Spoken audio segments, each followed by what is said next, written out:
ಈ ಮನುಷ್ಯ ಗಣದವರು ರಾಕ್ಷಸ ಗಣದವ್ರನ್ನ ಮದುವೆ ಆದರೆ ಏನೆಲ್ಲ ಸಮಸ್ಯೆಗಳಾಗುತ್ತೆ ಅಂತ. ಇಲ್ಲಿ ಗಣಕೂಟಗಳು ಅಂತ ಹೇಳಿದಾಗ ಮನುಷ್ಯ ರಾಕ್ಷಸ ಗಣ ಅಷ್ಟು ಪ್ರಶಸ್ತವಾಗಿರೋದಿಲ್ಲ ಅನ್ನುವಂಥದ್ದು ಹೇಳುತ್ತೆ. ಯಾಕಂತ ಹೇಳಿದ್ರೆ ಗಣಕೂಟಲ್ಲಿ ಅದು ಒಂದು 12 ಕೂಟಗಳಲ್ಲಿ ಅದು ಒಂದು ಪ್ರಮುಖ ಪಾತ್ರ ವಹಿಸುವಂಥದ್ದು ಇರುತ್ತೆ.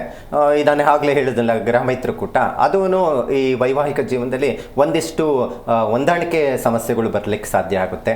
ಯಾಕಂತ ಹೇಳಿದ್ರೆ ಸ್ವಲ್ಪ ಈ ರಾಕ್ಷಸ ಗಣ ಅಂತ ಹೇಳಿದ್ರೆ ಬಹಳ ಜನ ಹೆಣ್ಮಕ್ಳು ಕೇಳ್ತಾ ಇರ್ತಾರೆ, ಏನು ಸ್ವಾಮಿ ನಮ್ಮನ್ನು ರಾಕ್ಷಸ ಗಣ ಅಂದ್ಬಿಡ್ತಾರೆ ಅಂತ. ಅಂದರೆ ರಾಕ್ಷಸ ಗಣ ಅಂತ ಹೇಳಿದ್ರೆ ರಾಕ್ಷಸ ತತ್ವ ಇದೆ ಆ ಹುಡುಗಿಗೆ ಅಂತ ನಾ ಹೇಳ್ತಾ ಇಲ್ಲ.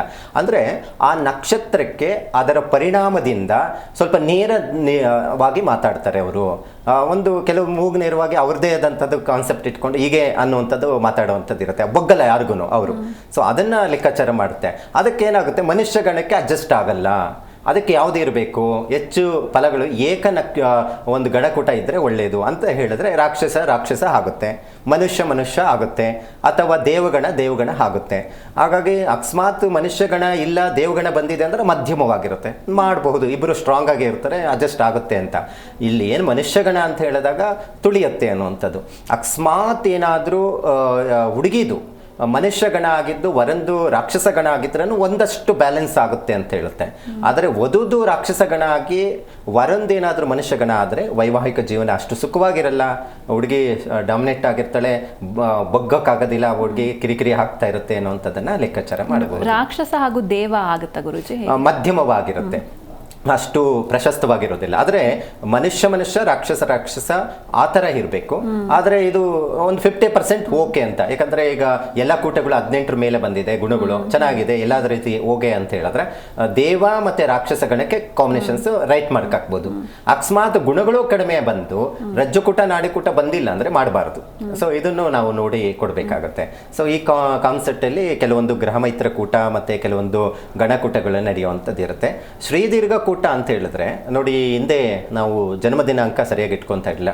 ಅವಾಗ ಹೇಳ್ತಾ ಇದ್ರು ನೋಡಿ, ಹಬ್ಬದ 3ನೇ ದಿವಸ ಅಥವಾ ಶ್ರೀರಾಮನವಮಿ ಬಂದಿತ್ತು, ಆ ಹಿಂದಿನ ದಿವಸ ನನ್ನ ಮಗಳು ಹುಟ್ಟಿದ್ದು ಅಂತಾರೆ.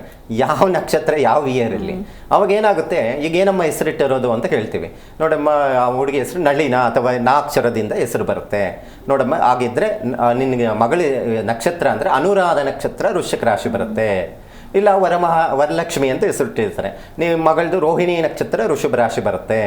ಸೊ ಹಾಗಿದ್ದರೆ ಋಷಭ ರಾಶಿಗೆ ಯಾವ ನಕ್ಷತ್ರಕ್ಕೆ ಯಾವುದು ರಾಶಿಗಳು ಆಗಿ ಬರುತ್ತೆ. ಸೊ ಈ ಥರ ನಾವು ಕೊಡುವಂಥದ್ದು ಇರುತ್ತೆ. ಹಾಗಾಗಿ ಏನಾದರೂ ಇವತ್ತು ಎಲ್ಲರೂ ಬರ್ಕೊಳ್ತಾ ಇದ್ದಾರೆ. ಈಗೆಲ್ಲ ಈ 2020 ಮೇಲೆ ಎಲ್ಲ ಬರ್ತಾ ಇದೆ. ಅಂದರೆ 80 ಮೇಲೆ 80 ಆಸುಪಾಸಿರೋರು ಸ್ವಲ್ಪ ಈ ಥರ ಡೇಟ್ ಆಫ್ ಬರ್ತ್ ಸರಿಯಾಗಿ ಇಟ್ಕೊಂಡಿಲ್ಲ. ಹಾಗಾಗಿ ನಂತರ ಬರುವಂಥದ್ದು ಏನು ಹುಟ್ಟಿರುವಂಥ ಮಕ್ಕಳಿಗೆಲ್ಲ ಈಗೆಲ್ಲ ಡೇಟ್ ಆಫ್ ಬರ್ತ್ ಕರೆಕ್ಟಾಗಿದೆ. ಹಾಗಾಗಿ ಜನ್ಮ ದಿನಾಂಕದ ಆಧಾರದ ಮೇಲೇ ಇಡಿ. ಭಾಳ ಜನ ಈಗ ಸಾಲಾವಳಿ ಬಂದಿಲ್ಲ ಅಥವಾ ಜಾತಕಗಳು ಹೊಂದಾಣಿಕೆ ಇಲ್ಲ ಅಂದರೆ ನನ್ನ ಹತ್ರ ಬರ್ತಾರೆ, ಹೆಸರು ಬದಲಾಯಿಸ್ಬಿಟ್ಟು ಮಾಡ್ಬಿಡೋಣ ಗುರುಗಳೇ ಅಂತ. ಖಂಡಿತ ಈ ತಪ್ಪು ಮಾಡಕ್ಕೆ ಹೋಗಬೇಡಿ.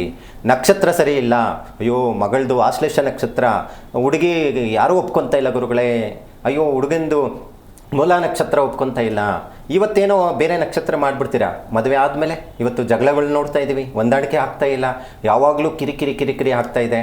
ಕಾರಣ ಏನಪ್ಪ ಅಂದರೆ ಹೆಸರು ಬಲಗಳು ಸರಿ ಇಲ್ದಿದ್ದಾಗ, ಜಾತಕಗಳು ಸರಿ ಇಲ್ದಿದ್ದಾಗೂ ನೀವೇನಾದರೂ ಮುಂದೆ ಹೋಗಿ ಮದುವೆ ಮಾಡಿದರೆ ಈ ರೀತಿ ಕಿತ್ತಾಡ್ತಾ ಇರ್ತಾರೆ.